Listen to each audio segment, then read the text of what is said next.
अस्सलाम वालेकुम everyone, welcome to my channel. आज की वीडियो में हम बात करेंगे ओबेसिटी पर, ओवरवेट पर, जिसको मोटापा भी कहते हैं, और वो लोग जिनका वज़न ज़्यादा हो गया है।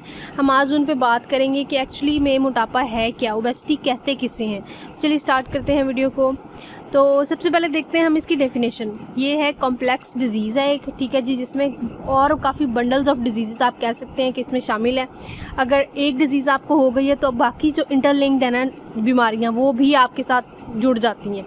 तो ये क्या है कि एक्सेसिव फैट, जब आपकी बॉडी में चर्बी जब इकट्ठी हो जाती है आपके जिस्म के अंदर, तो वो क्या करती है, वो ओबेसिटी यानी कि मोटापे की रीज़न बनती है। अब वो चर्बी क्यों इकट्ठी होती है, उसकी कौन सी रीज़न है, वो हम आगे चल के देखते हैं। सबसे पहले देखते हैं कि जी आपका बीएमआई क्या है और आपने कितना आपका बीएमआई होगा तो आप किस रेंज में आते हैं। तो बीएमआई पे मैं पहले भी एक पूरी वीडियो बना चुकी हूँ, तो आप जाके चेक कर सकते हैं। बीएमआई है बॉडी मास इंडेक्स, यानी कि आपकी हाइट के अकॉर्डिंग आपका वेट कितना होना चाहिए और कितना जो है नॉर्मल। यहाँ पे मैंने रेंजेस भी मेंशन कर दी हैं। अगर आपका बीएमआई 18.5 यानी 18.5 से कम होगा तो आप अंडर वेट हैं। 18.5 से 24.9 होगा तो आप नॉर्मल हैं। 25 से 25.9 होगा तो ओवरवेट हैं। आगे ओबीस है, और आगे एक्सट्रीमली ओबीस है, यानी कि कैटेगरीज़ हैं 3, ओबेसिटी 1, 2 और 3। तो आपकी कैटेगरी बढ़ती जाएगी, आपने चेक करना है। साथ में मैंने फार्मूला भी दे दिया, आप चेक कर सकते हैं इसके साथ। अब देखते हैं कि एडिपोज सेलुलैरिटी क्या है, कि ओबीस सेल आपके कैसे होते हैं। तो एक यहाँ पर टिप मैं आपको बताती चलूँ। आपने क्या करना है कि जब आपके बच्चे 12 से 18 की एज में हैं, तो आपने वहाँ पे उनका खाना पीना कंट्रोल रखना है, ताकि उनकी जो सेल की प्रोडक्शन है, क्योंकि आपके ओबीस सेल तभी से बनना शुरू हो जाते हैं, ठीक है। और उसके बाद पूरी ज़िंदगी जाके वो आपसे कंट्रोल नहीं होंगे, आप अगर कंसिस्टेंस नहीं रहेंगे। सबसे पहले ये सेल्स आपको नज़र आ रहे होंगे फर्स्ट पे, नेवर ओबीस, जो कि ओबीस कभी हुए ही नहीं, ठीक है जी। आगे नज़र आ रहे हैं ओबीस, ये वो सेल हैं जिनमें फ़ैट स्टोर हो चुका है, हम इसको कहते हैं ओबीस सेल। और आगे है रिड्यूस्ड ओबीस, क्या मतलब है कि आपने अगर वेट लूज़ कर लिया है तो ये आपको वो सेल नज़र आ रहे हैं। अब आपको चेंज नज़र आ रहा होगा। एक है जो कभी ओबीस हुए ही नहीं, दूसरा है रिड्यूस्ड ओबीस। इसमें क्या फ़र्क है कि आपका मोटापा तो कम हो गया है, लेकिन आपके फ़ैट सेल वैसे ही हैं, उनकी अमाउंट कम नहीं हुई। तो आपने क्या करना है, आपने अपना वेट लूज़ ऐसे करना है कि आपके जो फ़ैट सेल हैं वो रिप्लेस हो जाएं हेल्दी सेल्स के अंदर, ठीक है जी। तो आपने आज की वीडियो में मैं आपको बताऊंगी कि आप ऐसे कौन से काम कर सकते हैं जिसके आपके फ़ैट सेल्स कम हो सकते हैं। तो आगे देखते हैं। ये है रिस्क फैक्टर्स। रिस्क फैक्टर क्या है कि अगर आप ये काम करते हैं, ये जो रीज़न्स हैं, अगर आप ये ओवरकम नहीं करते तो आप ओबेसिटी की तरफ ज़्यादा जाते हैं। सबसे पहले है कंज्यूमिंग अनहेल्दी डाइट, यानी कि आप ऐसी डाइट ले रहे हैं जो आपके लिए अनहेल्दी है, आपकी बॉडी के अंदर स्टोरेज का बाइस बन रही है, फैट सेल्स आपके ज़्यादा प्रोड्यूस हो रहे हैं, तो आपने ऐसी डाइट से जो है अवॉइड करना है। अनहेल्दी डाइट होगी तो आपकी क्या होगी कि आपकी कैलोरीज हाई हो जाएंगी, ठीक है। फ्रूट्स और वेजिटेबल्स आप बहुत ज़्यादा लैक करना शुरू कर देते हैं, क्योंकि हमारा आज का जो लाइफस्टाइल है वो बिल्कुल ही जंक फूड की तरफ जा रहा है, जिसमें हाई कैलोरिक फूड हैं, फ़ैट बहुत ज़्यादा होती है, हेल्दी फ़ैट नहीं होती, उसके अंदर आपके लिए बैड फैट ज़्यादा स्टोर होने लग जाती है, जो कि बॉडी के अंदर यूटिलाइज कम होती है, स्टोरेज का बाइस ज़्यादा बनती है। उसके बाद है फिज़िकल इनएक्टिव, यानी कि आपकी जो फिज़िकल इनएक्टिविटी है ना वो बहुत ज़्यादा बढ़ जाती है। आप सारा दिन बैठ के गुजार देते हैं, आपको नहीं पता होता कि आपने कितनी वॉक करनी है, आपके लिए कितना ज़्यादा ज़रूरी है चलना कि आपकी बॉडी जो है मेटाबोलाइज़ करे आपके अंदर जो फ़ैट स्टोर हो चुका है, तो ताकि आपकी कैलोरीज बर्न हो, आपका लाइफस्टाइल हेल्दी होगा, आप एक्सरसाइज करेंगे तो क्या होगा, आपके ये रिस्क फैक्टर जो हैं ओबेसिटी के वो कम हो जाएंगे। नेक्स्ट है जेनेटिक्स। कुछ लोग ऐसे होते हैं कि जिनकी जीन्स में होता है मोटापा, कि उनके पेरेंट्स जो हैं वो भी ओबीस होंगे, उनके फोरफादर्स हैं वो भी ओबीस होंगे, तो ये जेनेटिकली कंट्रोल करना एक चीज़ को मुश्किल होगा। अगर आपके जेनेटिकली ओबीस सेल जो हैं वो नहीं फॉर्म्ड, तो आपके लिए कंट्रोल करना इजी हो जाएगा। तो जिन लोगों के लिए जेनेटिक्स में आ रहा है, वो अगर शुरू से ही इस चीज़ को कंट्रोल कर लें तो उनके लिए मोटापा एक बड़ी वजह नहीं बनता। इसके अलावा प्रेगनेंसी में क्या होता है कि औरतें जो हैं वो इनएक्टिव हो जाती हैं, उनको लगता है कि बस आराम करना है, इसलिए उनका जो है वेट बढ़ना शुरू हो जाता है, जो कि बाद में आपके लिए लूज़ करना बहुत ज़्यादा मुश्किल हो जाता है। प्रेग्नेंट लेडीज़ के लिए ये भी टिप है कि अगर वो चल फिर कर अपना दिन गुजारें, अपनी एक्सरसाइज को एक रूटीन बना लें, तो उनके लिए वेट लूज़ करना ईजी होगा, अगर आप प्रेगनेंसी के बाद भी। आगे है प्रेवलेंस वर्सेस एज जो है, ठीक है जी। एज के साथ साथ मोटापा बढ़ता जाता है। आपने देखा होगा कि अक्सर आपने बूढ़े लोग ऐसे देखे होंगे जिनका वेट बहुत ज़्यादा हो जाता है। किस वजह से? क्योंकि उनको बोन डिजीज़ बहुत ज़्यादा शुरू हो जाती हैं। जिसकी वजह से उनका चलना फिरना बहुत कम हो जाता है, इसलिए उनकी ओबेसिटी के रिस्क पे चले जाते हैं। उसके अलावा कुछ ऐसी मेडिकेशन उनकी स्टार्ट हो जाती हैं जिसमें जो है मोटापा जो है बहुत ज़्यादा होता है, क्योंकि उसमें स्टेरॉयड यूज़ हो रहे होते हैं और वो आपके मोटापे का बायस बन रहे होते हैं।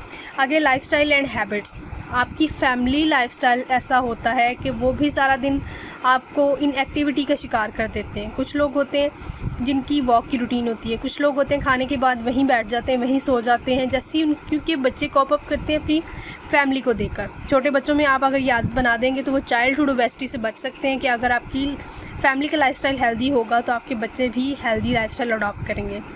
आगे साइकोलॉजिकल फैक्टर्स कि अगर आप डिप्रेशन में होते हैं समटाइम होता है कि लोग बहुत ज़्यादा खाना शुरू कर देते हैं। साइकोलॉजिकल फैक्टर्स इस तरह से रिलेट करें कि अगर आप फिज़िकली हेल्दी हैं लेकिन साइकोलॉजिकली बहुत डिस्टर्ब हैं तो उसमें क्या होगा, या तो आप बिल्कुल नहीं खाते या आप बहुत ज़्यादा खाना शुरू कर देते हैं। तो इस तरह आपकी बॉडी डिस्टर्ब हो जाती है, जितनी उसको ज़रूरत होती है वो उससे ज़्यादा खाना शुरू कर दे। तो ये होता है कि साइकोलॉजिकली आप डिस्टर्ब हैं तो आपकी ईटिंग हैबिट्स जो है ना वो बुरी हो जाती हैं। तो अगर आप अपना साइकोलॉजिकली हेल्दी रहेंगे तो आपकी ईटिंग हैबिट्स भी बेहतर होंगी। इसके बाद इकोनॉमिक फैक्टर हैं कि आपको खाने पीने को हेल्दी नहीं मिल रहा या आपका इकोनॉमिक स्टाइल बहुत ज़्यादा एडवांस हो चुका है जिसमें आप बहुत ज़्यादा जंक फूड इस्तेमाल कर रहे हैं, तो ये भी फैक्टर एक है कि आप रिस्क पे जा सकते हैं अगर आप ये इस्तेमाल करें। इसके अलावा मेडिकेशन में मैंने पहले भी बताया कि स्टेरॉइड्स आजकल आ रहे हैं मेडिकल प्रॉब्लम्स की वजह से, तो उसमें क्या होता है कि वो ओबेसिटी का बायस बनते हैं। लैक ऑफ स्लीप, ये होता है कि कुछ हार्मोन्स ऐसे हैं जो कि आपके सोने के बाद ही एक्टिवेट होते हैं, तो अगर आप अपनी नींद पूरी नहीं करते तो भी आपकी जो है आप ओबेसिटी की तरफ जाते हैं, क्योंकि आपकी नींद पूरी होना बहुत ज़्यादा ज़रूरी है। 6 से 8 घंटे आपकी नींद लाजमी पूरी होनी चाहिए। नेक्स्ट है ओबेसिटी, अगर ये है रिस्क फैक्टर हमने पहले देखे, अब ये देखें कि इसकी कॉन्सिक्वेंसेस। अगर आप ओबीस हैं तो आप कौन सी बीमारियों का शिकार हो जाते हैं। अब देखिए हाई ब्लड प्रेशर है, मूड चेंजेस हैं, हाई कोलेस्ट्रॉल आपका हो जाता है, कैंसर रिस्क है, टाइप 2 डायबिटीज़, ये सारी डिजीज़ जो है ना ये ओबेसिटी की वजह से। अगर आप अपना ओबेसिटी आप अपना वेट जो है वो कंट्रोल कर लेंगे, आप मोटापे का शिकार नहीं होंगे तो आप इतनी ज़्यादा सारी बीमारियों से बच सकते हैं।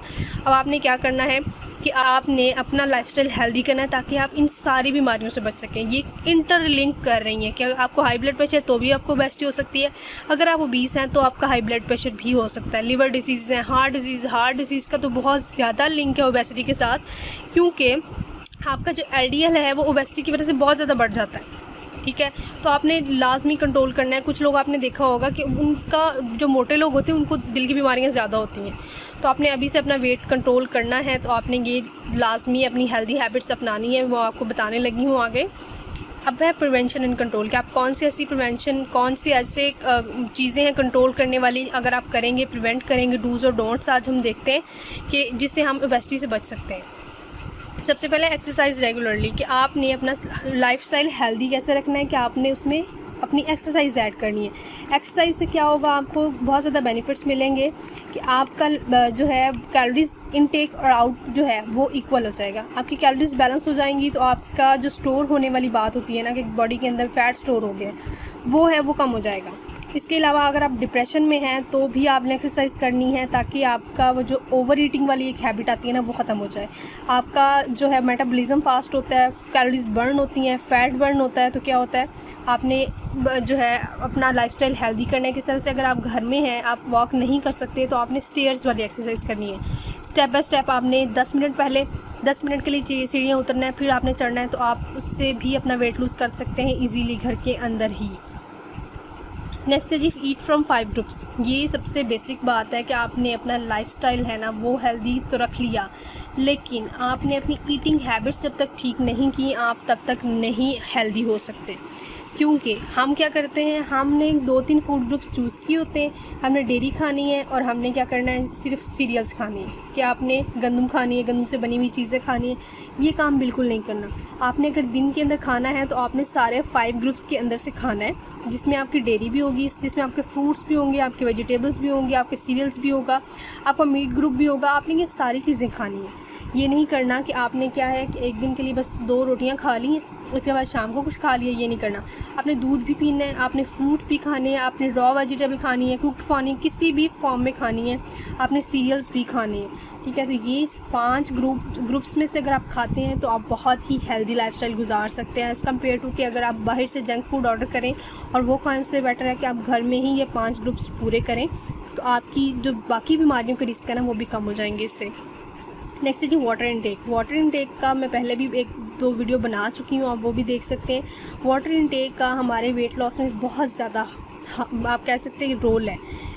किस तरह से आपने 8 से 10 गिलास पानी तो पीना ही है, लेकिन जो लोग ओवरवेट हैं, जो लोग ओबीस हैं, उनके लिए वाटर इनटेक बहुत ज़्यादा ज़रूरी है, क्योंकि वाटर जो है आपका उन सेल्स को फिल कर देगा जो आपके फ़ैट सेल्स हैं। अगर आपने फ़ैट सेल्स को रिप्लेस करना है तो आपने क्या करना है, जब वेट लूज़ करना है उसमें वाटर इनटेक ज़्यादा कर देना है, ताकि आपके अगर वो फ़ैट सेल फ़ैट रिलीज़ कर दें, उसमें से फ़ैट बर्न हो जाए, तो वहाँ उन सेल में क्या हो जाए, रिप्लेस वाटर। मतलब पहले फ़ैट से भरे हुए सेल थे, मतलब एक बलून है, उसके अंदर पहले हमने फ़ैट जमा किया हुआ था, वो बहुत ज़्यादा फूला हुआ था। अब हमने क्या करना है, अगर हम उसकी जगह वाटर फिल कर देंगे तो आपको मोटापा नहीं होगा, ठीक है। आपने पानी लाजमी अपनी ऐड करना है अपनी डाइट के अंदर। दिन के अंदर 8 से 10 गिलास पानी पीना है। इसके अलावा आप डिटॉक्स भी यूज़ कर सकते हैं। डिटॉक्स पे भी मैं पहले वीडियोस बना चुकी हूँ, आप डिटॉक्स की वीडियो जाकर देख सकते हैं मेरे चैनल पर। तो आपने ये पानी वाला जो काम है बहुत ज़्यादा ज़रूरी है, ये आपका अगर वेट लूज़ करना चाहते हैं तो आपने ये लाजमी ऐड करना है, क्योंकि वेट लॉस में वाटर का बहुत ज़्यादा रोल है। मैं इस पर अलग भी एक वीडियो बनाऊँगी जिसमें सिर्फ आपको ये बताऊँगी कि आप वाटर से कैसे वेट लूज़ कर सकते हैं। आपने डिटॉक्स लाजमी 2 लीटर अपने दिन के अंदर ऐड कर लेना है ताकि आपका हेल्दी वेट लॉस हो। नेक्स्ट है जी मॉनिटर योर वेट, कि अगर अब आपने क्या करना है, आपने वेट लूज़ तो कर रहे हैं, लेकिन आपने साथ में अपना वेट भी मॉनिटर करना है। कि आपने 2 वीक्स के बाद, वीक के बाद, मंथ के बाद आपने देखना है कि आप ग्रेजुअल वेट लॉस ना करें, ठीक है जी। आपने स्लोली वेट लॉस करना है, क्योंकि एक ही दम से जब आप वेट लॉस करते हैं वो हेल्दी वेट लॉस नहीं होता। तो आपने हेल्दी वेट लॉस करना है कि आपने अपने आप को मॉनिटर करना है कि आपने 2 kg लूज़ किया, 1 kg लूज़ किया, 3 kg लूज़ किया, जितना भी लूज़ किया है, तो आपका एक ही दम से ना हो, आपका हेल्दी वेट लॉस हो, क्योंकि हेल्दी वेट लॉस होगा तो आपके लिए गेन करना मुश्किल होगा, ठीक है। अगर आपने अब वेट गेन नहीं करना तो फिर आपने स्लोली वेट लॉस करना है। जितनी जल्दी आप वेट लॉस करते हैं उतनी जल्दी आपका वेट बढ़ जाता है, तो ये बात अपने जहन में रखनी है। नेक्स्ट है जी बी कंसिस्टेंट। ये है जी सबसे इम्पॉर्टेंट बात, कि आपने तब तक वेट लॉस नहीं करना जब तक आपने अपना माइंड सेट नहीं कर लिया। अगर आपने बिल्कुल मजाक बना लिया कि जी बस हो गया तो हो गया, नहीं हुआ तो नहीं हुआ, ये बात बिल्कुल नहीं है। आपके लिए डिटर्मिनेशन बहुत ज़्यादा ज़रूरी है, कि आपने कंसिस्टेंट रहना है, माइंड बनाना है कि मैंने वेट लॉस करना है तो करना है। क्योंकि समटाइम्स होता है कि अगर आप गलत सोच रहे हैं तो आपकी बॉडी उसी टाइम पे रिएक्ट करती है, उसी तरह से आपका जो सारा सिस्टम है वो रन करना शुरू हो जाता है। आपको लगता है अच्छा जी ये चीज़ खा के मैंने मोटे हो जाना है, तो वो वाकई ही आपका जो ब्रेन है ना उसी तरह से काम करवाना शुरू कर देता है बॉडी से, हाँ जी इसने मोटे ही होना है। तो आपने ये नहीं सोचना कि जी ये मैं खा के बिल्कुल पतली हो ही नहीं सकती। आपने सोचना है हाँ जी मैं ये करूँगी, ये करूँगा तो मेरा वेट लूज़ होगा और हेल्दी वेट लूज़ होगा। तो आपने क्या करना है, अपने आप को डिटरमिन करना है कि मैंने अब वेट लॉस करना है। ये ना हो कि आप बीच में 4 हफ्ते के अंदर 4 चीट डे रख लें और उसके बाद आपने अपनी डाइट स्टार्ट करनी, ये नहीं करना। तो आपने कंसिस्टेंट रहना ताकि आपका हेल्दी वेट लॉस हो।